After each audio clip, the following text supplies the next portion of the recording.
We have continuously been developing the better chess computers for decades, and some, 20 years ago, the computers got better than people. And now we have an algorithm that, from zero, being completely agnostic as to just what the game is, in a matter of 4 hours, recapitulated all of human and computer knowledge and bested it.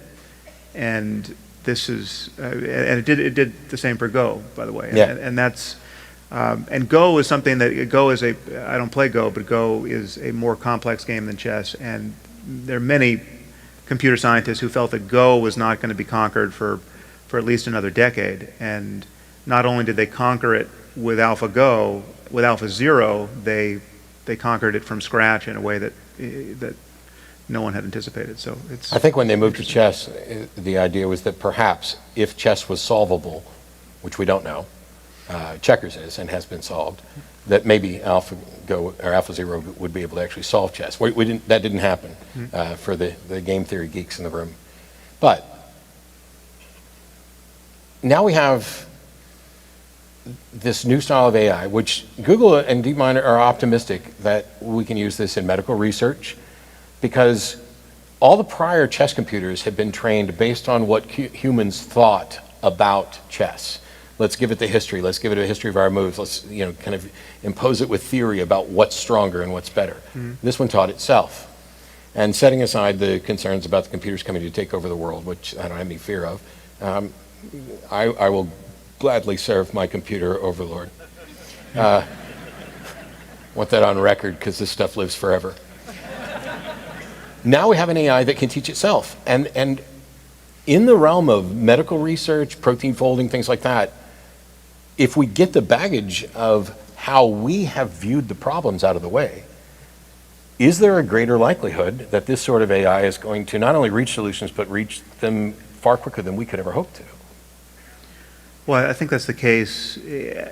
I think where emulating the way humans solve problems is good, we should do that, and we're tempted to do that.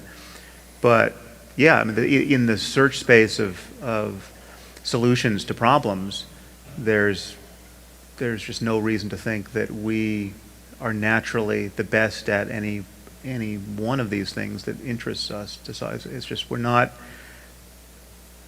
By matter of evolution, we have not evolved to understand reality in the abstract or at any scale beyond what is just, apes like ourselves can get our hands around. There's something radically counterintuitive about the way the world is when you get to the very small or the very big or the very old or the very fast. And we have terrible intuitions about probability. We don't aggregate vast amounts of data well. And yeah, so insofar as we build AI that can do this, I think it's very reasonable to expect that we will build AI that will do it very differently than we do it, and it will do it better as a result. I'm glad you mentioned intuition, because as somebody who's at least studied the game, not ending up very good at it, it strikes me that when I watch grandmasters assess a position, that there appears to be an intuition about the position of, I can throw all these possible moves out of the way immediately with no thought, and I can focus on these likely candidates.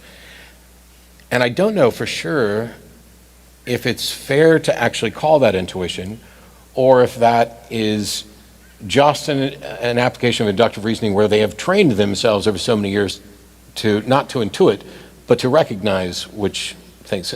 How much, I wonder if what AlphaZero does is, it's clearly not merely deep calculation.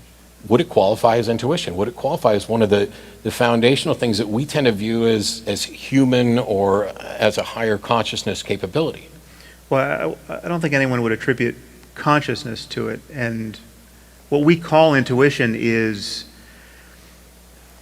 an act of cognition that we can't really inspect, right? You can't. It is a moment where you cognitively pull yourself up by your bootstraps and just know that something seems so. So like if you say that take, a mathematical intuition that 2 + 2 = 4, or that if A is bigger than B and B is bigger than C, well, then A is bigger than C, the transitive property. Right. That just seems right, and you can't make it seem otherwise. And yet you can't break down that any further. It's just that there's an intuition that fits.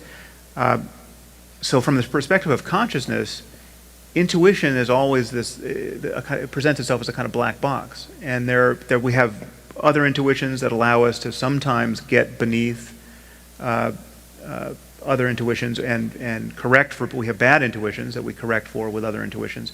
But when you find the building blocks of cognition and understanding and can't reduce them any further, we're tempted to say, well, that's just a matter of intuition. And we learn, you can learn intuitions. You learn, as you say in chess, not knowing how to play chess, you don't have any intuition about what you should be doing.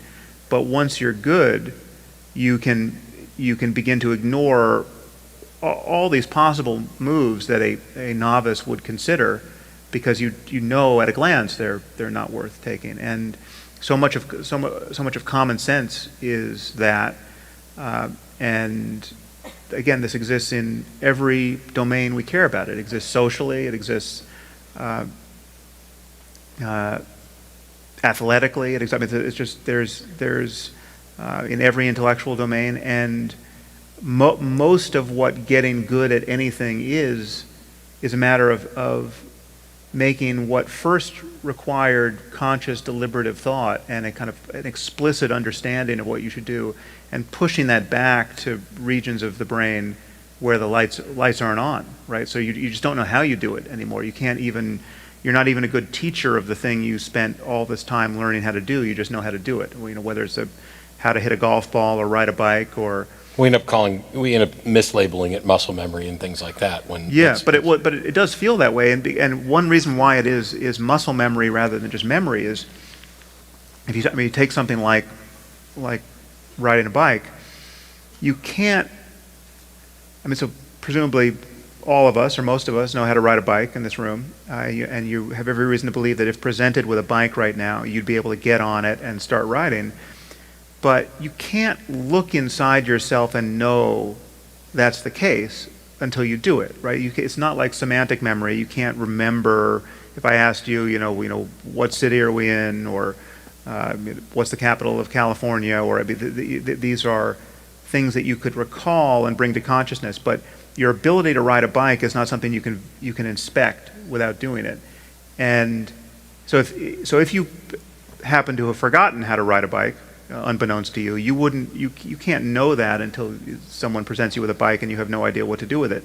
And so one piece of confusion here is that we have this word memory, which is a concept of memory, which is not a unitary thing. There are many different types of memory that have almost no real estate in common at the level of the brain. Yeah, and the frustrations experienced with kind of the malleability of memory. I've actually lost money to one of my roommates over something, many times, but over something really ridiculous, because I was convinced that I remembered something accurately and did not. It was the name of a brand of mustard. That's how ridiculous we get. No, it's not Golden's, it's Gluden's. Well, I hope you don't make that mistake again. Yeah, that will never happen again.